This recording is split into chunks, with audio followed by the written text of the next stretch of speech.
That's the most important thing. Anybody can look at a P/E ratio, a balance sheet. That's easy. Yeah. But having the mental mindset, that's the hardest thing, and that is either, I think, to some extent, either you have it or you don't have it, or you learn it with a time. Hello, welcome to this edition of my interview with a successful equity investor. My name is Emmanuel Ekpeyon. I teach international business at the university, but I also run Awai Investment. And the core objective of Awai Investment is trying to provide investment education to the general public, but especially to Africa diaspora community. It's my pleasure to be joined today by Mr. Axel. Thank you so much for agreeing to this interview. We are very grateful.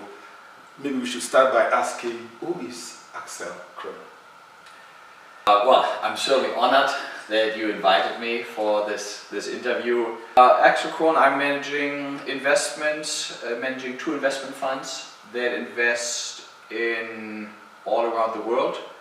Large part is in frontier markets, emerging markets, and with that I've been investing in Africa for 22 years now. 22 years, that's really impressive, really nice. We look forward to learning a lot from you in this interview. My first question is this one. We have a universe of 10,000 stocks around the world. What are the maybe most important criteria that you use to screen this to a manageable size where you then can consider investing? Yeah, that's hard, right? As we get inundated with news, with information, with people want to sell us something every single day, every single second, especially once you start looking for it, right? Everybody wants to sell you something. And I think with investing, the most important thing is you stay with what you're kind of looking for, and will look for companies, look for investments that fit your personality as well. You know, and I think some people probably, for example, might be very successful in investing in real estate. Right? You start with one house or one condo, and maybe 20 years later you have 10 of them, and that's probably, if that's your expertise, that's what you should be doing. And when it comes to, I for myself don't know anything about real estate, don't care for it. I like investing in public stock markets, and and that's just for myself. Everybody's got a different things that motivate them and different things as well that keeps them interested. My life is boring, and I like to invest in boring companies. And what does that mean to me? I mean, my favorite industries are BBC, banks, beers and cigarettes. That's interesting. Yeah. And maybe instead of cigarettes it might be cell phone companies. But so that limits my universe, right? And I mean, it's kind of a funny acronym, but think about it like consumer goods, right? Stuff that people need every single day, and that is somewhat easy to understand. And banks in Africa and emerging markets can be as well somewhat easy to understand. Different than banks in Europe, US, where I think I have no idea what they do. They probably don't know what they do. And so that limits the universe, and that means as well, I think most important is knowing what you don't want to invest in, what you don't have any expertise in. For me, what I know nothing about is technology.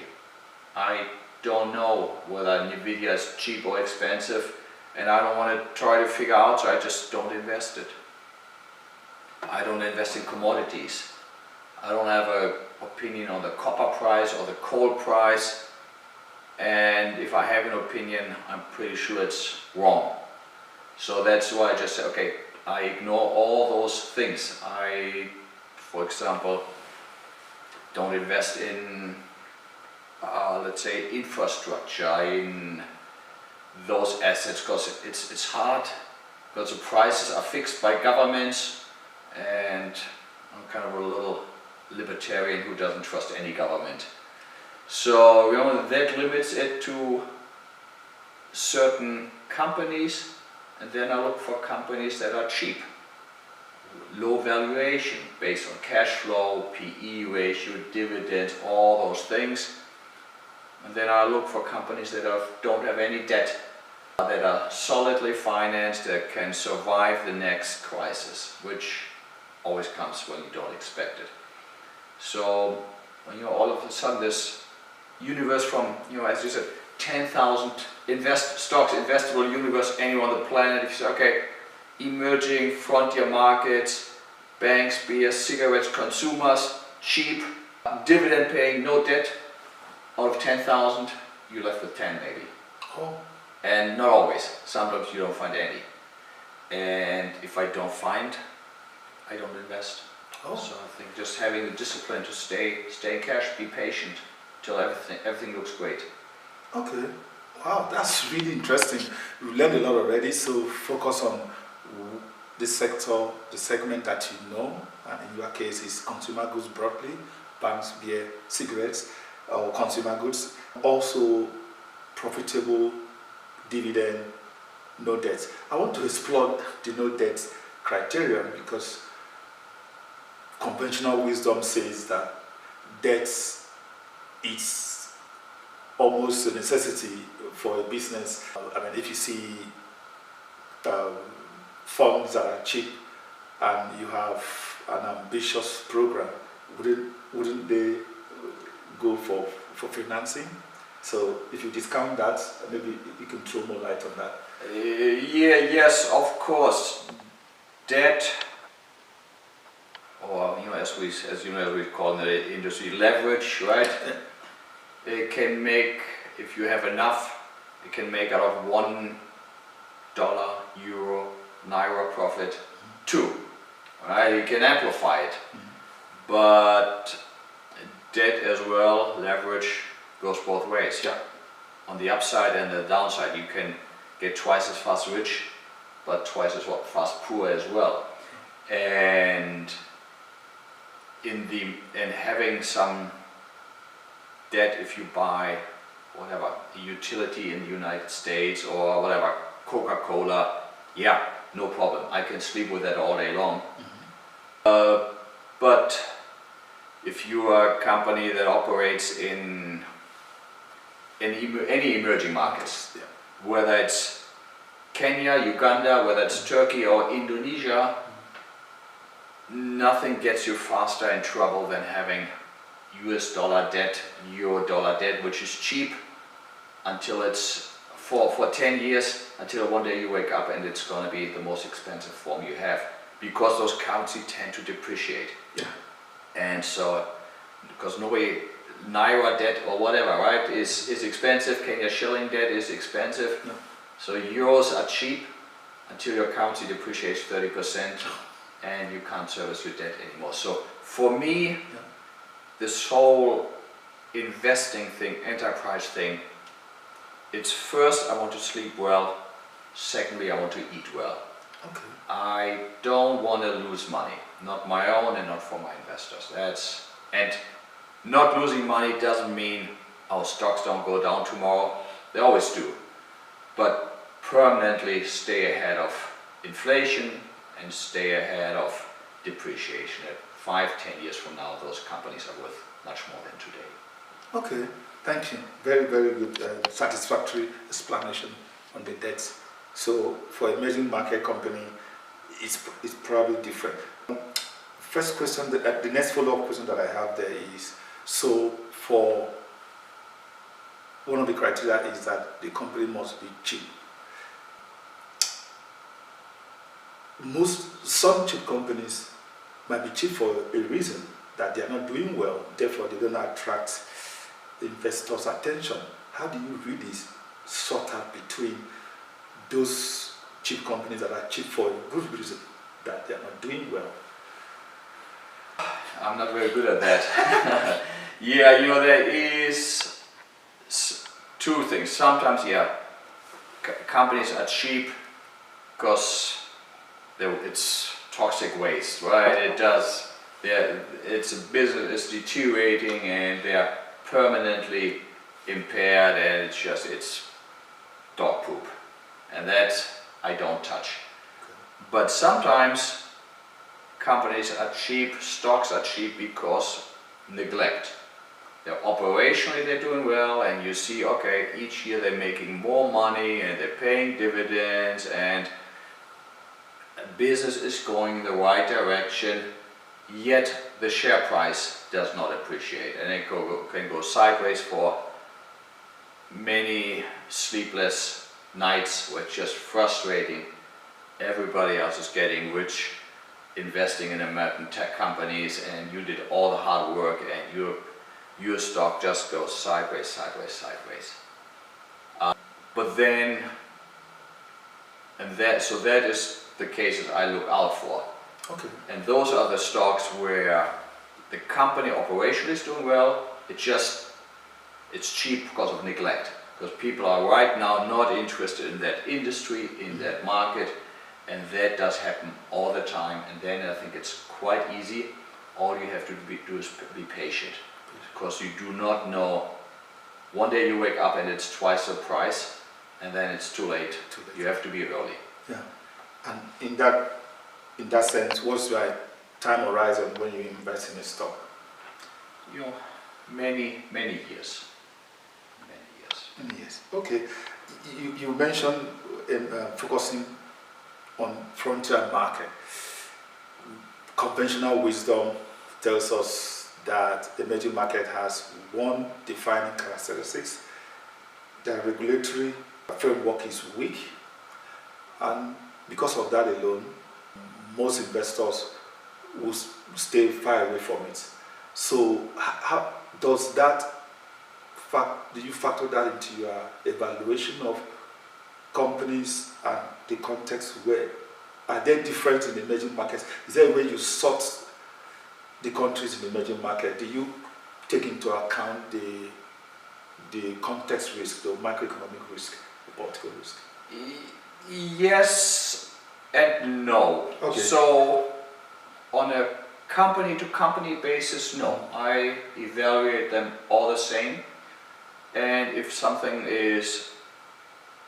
looks very attractive, if it's a solid company and at a very fair price, I'm investing in it, then the macro thing is right, where you got the political issues, currency and all the things, that then comes into place into the sizing the position, right? I want to buy a company no matter what, but if it's based in Swaziland, it's going to be smaller than it's based in Switzerland. Okay. Yeah. Okay. So sizing helps you manage that sort of thing, and that leads me to a follow-up in terms of how do you verify or validate your information from companies operating in this emerging market? Because another feature of emerging market is information flow is sometimes deficient, not as transparent. Even in the best of markets, we don't have complete transparent information, even more so in emerging markets. How do you then, you look at the numbers of a company, do you trust it, or how do you validate those numbers? You know, I trust them. Oh, I trust them, yeah. I'm a trusting, maybe call me naive person, but I've had so few, if any, issues. And you know, when I'm thinking about those companies in Africa where I invest, never every dividend ever got paid. So I think it comes as well down to the first principles of investing. Say, okay, investing in solid companies, years of operating in markets profitably, having no debt, being super conservative, and everything smells right. Okay. Right? That is different than investing in a uranium mine that invests in Niger where the stock is listed in Australia, Okay. that never made a dollar in profits, never sold anything. I said, ooh, do I trust them? No. No. I'd be scared to death. Yeah. It might be cheap, but it's very different than if you buy whatever. Yeah. Standard Chartered in country X. Yeah. Okay. And Yeah. paying 12% dividends. Because once management does, before they start doing shaky things, Yeah. they're gonna take on some debt, they're gonna be aggressive, they're gonna make on the accounting, everything. I mean, you meet, and I travel to those countries, but that doesn't change much. Yeah. I think companies in general are honest, and I think the risks are overstated. Yeah. Oh yes. Someone said what you said. The risks are sometimes overstated, but the upsides are not priced in. Yeah. Yeah. But coming to then risk, I can pick out one of your risk management strategy, which is how you size a portfolio based on the country. Mm-hmm. Are there any other risk management strategy that you adopt, especially investing in emerging markets? Tell you what, I've one risk management strategy across all markets. Anything I do, buy cheaply. Buy cheaply. Buy Okay. cheaply. Okay. If you buy something at a very low price, even if things go bad, you probably don't lose a lot of money, but you have a lot of upside if things just stop getting worse or just getting better, heaven forbid. So no, Okay. just buying at very low valuation, I think you mitigate most risks. Yeah. Okay, thanks a lot. I know that the best investors make mistakes. I will be very happy, and I'm sure our viewers will be very happy to hear from you, if you may, an investment mistake you made in the past. You picked the wrong company, and you learn from that. If you remember any of such cases where, despite all your best intentions, evaluating, using your criteria, it still came out not the way you expected.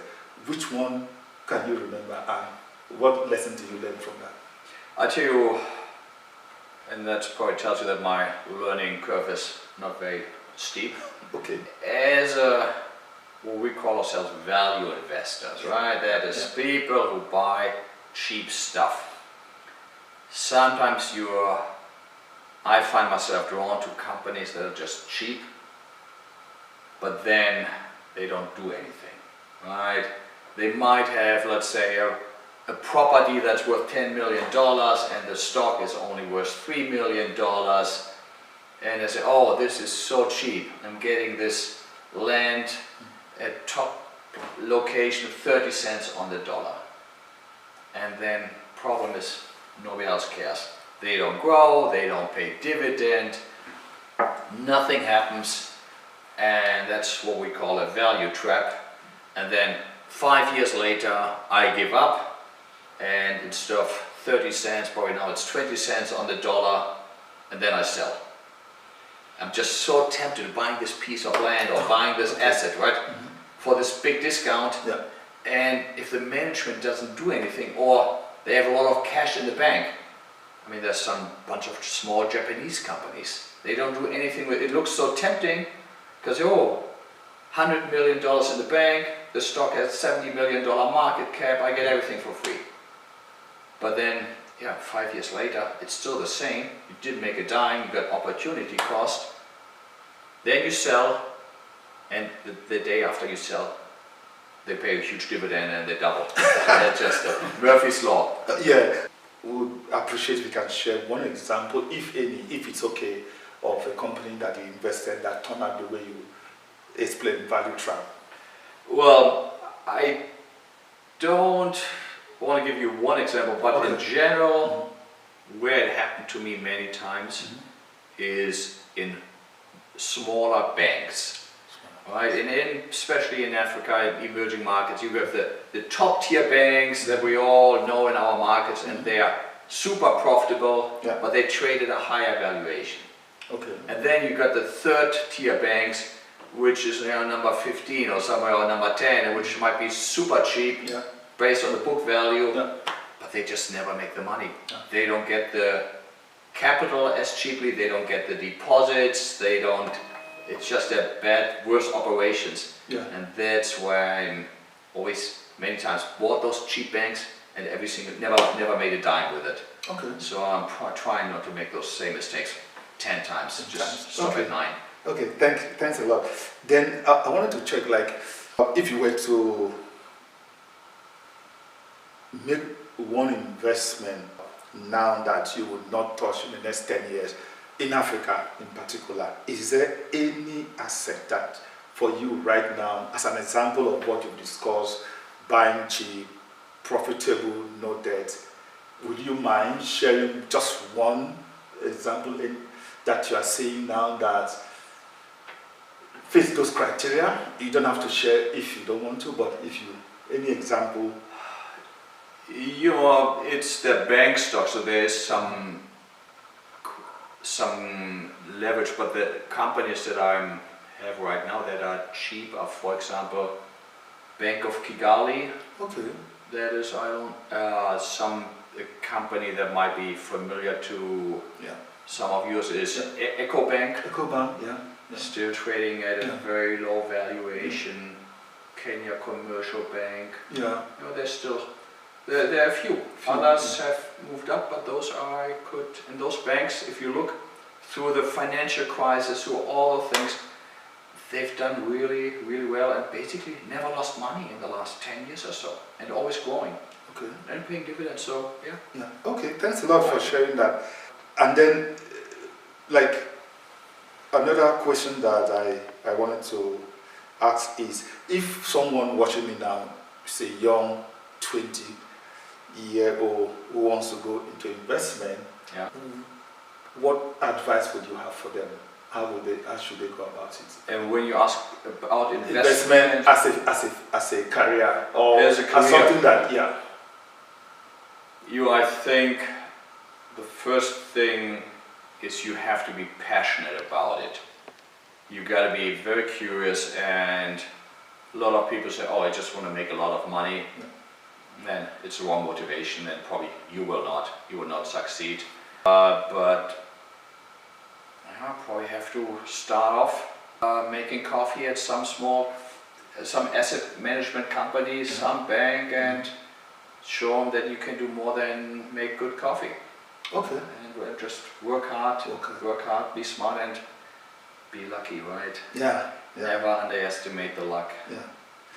Is there any psychological trait that you've seen from your years of experience that is required to be a good investor, seeing that there's always up and down in the market, and when it is down, you can test the best of investors? So that's why I would like to know from your experience, is there any psychological trait or behavioral trait that a good investor should have or do have? Yes, I think, we're at the end of the conversation, but I think that's the most important thing. Anybody can look at a P/E ratio, a balance sheet, that's easy. Yeah. But having the mental mindset, that's the hardest thing, and that is, I think to some extent, either you have it or you don't have it, or you learn it with the time comes, and you have to be fiercely independent thinking. You cannot follow what everybody else is doing, which is not normal, right? In our societies, you succeed in the last 2,000 years if you blend in. If you don't do the same thing as everybody else in your tribe, in your village, because if you're doing something totally different, they'd probably kick you out and you're gonna get eaten by the lions. But in the investment world, just swimming with a crowd is gonna kill you. Then you're gonna buy all the AI stocks at the peak, and before that, whatever the latest hype is. So you gotta be willing to do things that are very different. And I think the problem is, on the one hand, you need to be very different, and being different than everybody else, you need some you need some big balls, right? Say, wow, this is, because it's uncomfortable, and you gotta have high conviction, and on the other hand, you always have to second guess yourself. Say, okay, where am I wrong, right? You want to be different, you want to be open to other minds, other thoughts, and because always want to be challenged. So, but then you have to put yourself out and say, oh, I'm going to invest in this thing that everybody hates right now. Right? That is so boring, or that is so unloved. And that is, I think that is the hardest thing. When you are not investing, what does Axel do outside of investment for fun? I'm sure you're not just about investment. You know, tell you what, it's not, but I got this great lifestyle where I can combine two things. So I mean, I invest in many different countries, and I visit my investments.